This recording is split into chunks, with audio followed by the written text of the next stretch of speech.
Hello बच्चों, let's see this question. The question says the way in which biotechnology is contributed to sustainable agriculture is. तो question हमसे पूछ रहा है कि बायोटेक्नोलॉजी ने किस तरीके से सस्टेनेबल एग्रीकल्चर में अपना कंट्रीब्यूशन दिया है, ये बताइए। एंड इसके पॉसिबल 4 ऑप्शंस यहाँ दिए हैं, जिसमें से जो करेक्ट है वो हमें सेलेक्ट करना है। तो क्वेश्चन के लिए जो हमारा की कॉन्सेप्ट रहेगा, it is going to be sustainable agriculture. तो यहाँ पर हम पहले इस टर्म का मतलब समझेंगे एंड इसके बाद देखेंगे कि बायोटेक्नोलॉजी ने इसमें क्या रोल प्ले किया है। तो ये जो है एक इजी टू मॉडरेट लेवल का क्वेश्चन है। सो सस्टेनेबल एग्रीकल्चर एक ऐसी तरह की फार्मिंग होती है that is made so as to fulfil the demand of the present generation, यानी प्रेजेंट जितनी भी नीड्स हैं ऑफ द पीपल, फूड हो या फिर फार्मिंग के जो बाय प्रोडक्ट्स हैं, ये सभी नीड्स फुलफिल की जा सकें। एट द सेम टाइम जो फ्यूचर जनरेशन की नीड्स हैं उनके साथ भी किसी तरीके का कॉम्प्रोमाइज नहीं किया जाए। तो इस तरीके की जो फार्मिंग मेथड है उसे सस्टेनेबल एग्रीकल्चर कहा जाता है। तो इस सस्टेनेबिलिटी के लिए कई सारे बायोटेक्नोलॉजिकल प्रोडक्ट्स को यूज किया जाता है because they make the sustainability easy process to achieve. तो इसमें से कुछ प्रोडक्ट्स हम यहाँ पर डिस्कस करेंगे, जिसमें से जो फर्स्ट है that is a bio fertiliser. तो एज द नेम इंडिकेट्स, ये एक ऐसा फर्टिलाइजर है जिसमें बायोलॉजिकल कंपोनेंट्स होते हैं, यानी it is made of living micro organisms.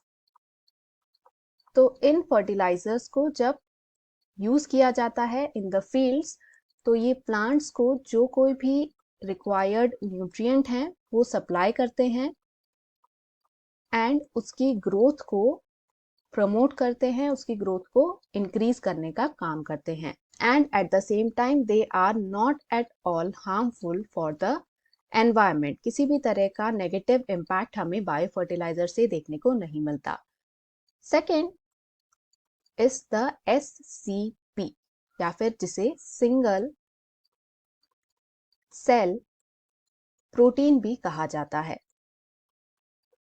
तो ये जो है it is a type of cellular agriculture, यानी सेल्यूलर लेवल पे जब एग्रीकल्चरल प्रैक्टिस करी जाए, यानी फूड को जनरेट किया जाए, तो उसे हम सिंगल सेल प्रोटीन के नाम से जानते हैं। तो this is an alternative to the food material जो कि हमें फार्म से अवेलेबल होता है। तो these single cell protein they are completely edible, यानी हम इन्हें खा सकते हैं एंड ये बहुत ही अच्छा सोर्स होते हैं ऑफ माइक्रोबियल प्रोटीन। तो ये सस्टेनेबिलिटी को कैसे इंक्रीज करेंगे? असल में जैसे जैसे वर्ल्ड की पॉपुलेशन बढ़ रही है वैसे वैसे लोगों की भूख बढ़ रही है, तो फूड सप्लाई को भी इंक्रीज करने की जरूरत है। बट जो लैंड है हम उसे इंक्रीज नहीं कर सकते और हमें फूड को इंक्रीज करना है। तो इस केस में हम सिंगल सेल प्रोटीन का यूज करके माइक्रोबियल तरीके से सेल्यूलर एग्रीकल्चर करके हम माइक्रोबियल प्रोटीन जनरेट कर सकते हैं, जो कि कुछ हद तक उस हंगर को क्वेंच करने में हेल्प कर सकते हैं। थर्ड जो हम प्रोडक्ट देखेंगे that are the genetically modified crops,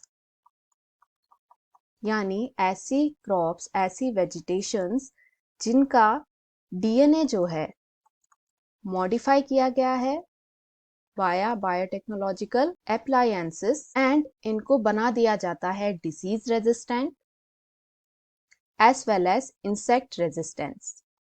तो इसकी वजह से क्या होगा, हमें खेतों में इंसेक्टिसाइड या फिर पेस्टिसाइड डालने की जरूरत नहीं होगी। तो जो एनवायरनमेंट है उससे होने वाला हार्म रुक जाएगा, जो बायोडाइवर्सिटी को हार्म हो रहा था वो भी रुक जाएगा। सो जो एग्रीकल्चर है it will ultimately become sustainable. अब क्वेश्चन में दिए ऑप्शंस को यदि हम देखें, फर्स्ट कह रहा है बायो फर्टिलाइजर, तो ये बिल्कुल करेक्ट है जैसा हमने यहाँ पे डिस्कस किया है।